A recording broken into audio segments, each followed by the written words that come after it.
كل إنسان صليش روجه هبي وصل جتنا ام نزل نسول ام كي ساربكن حتى ام ساربكن ام نزل صليت ام هانا اللي اعتنا بيجيش لك زراوي رحمتية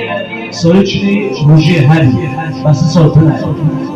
ممكن خود رحمه خدا که بعد 4 سال میگه روزی هری بی 4 سال تنه انشوار نه انشوار مثل هر سالی به وجود زنها و وجود زنها گفتش خودی خطبه خدا سبحانه وتعالى قال به ان الله يحب التوابين القرآن الكريم سورة البقرة وآيات 6 ان الله يحب التوابين ويحب المتطهرين لتشكر ناكرده در چه زن کرده که تبفتن تشخده توباك ايه خودش تحاز الانسان ويقول بيشتري وذا سورة الزمن ثم عرض بيتش ويأتي بجسي من بعد بسم الله الرحمن الرحيم قل يا عبادي الذين أسرفوا على أنفسهم لا تقنطوا من رحمة الله لا تقنطوا من رحمة الله إن الله يغفر الذنوب جميعا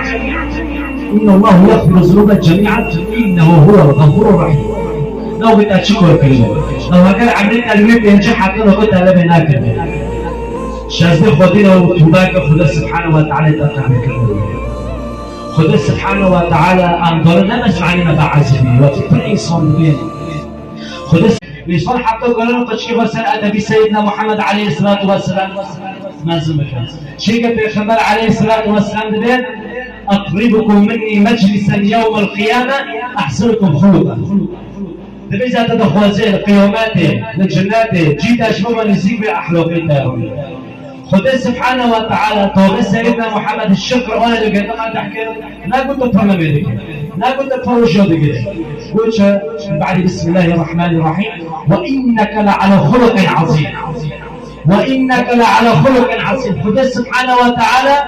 بخبر بأحلوقك دي ما تحكي نبل مي جدا ونبل رجي جدا كأحلاق هذه كده شتى مقبولة وكأحلاق جتنا به شنو بينش وقت ميد خوزه بينجنا عقل دمه سلي خدا خوش شرسه فينا روكي أره فمن يعمل مثقال ذرة خيرا يرى ومن يعمل مثقال ذرة شرا يرى سألتي كده شيء أحلاق شيء خدا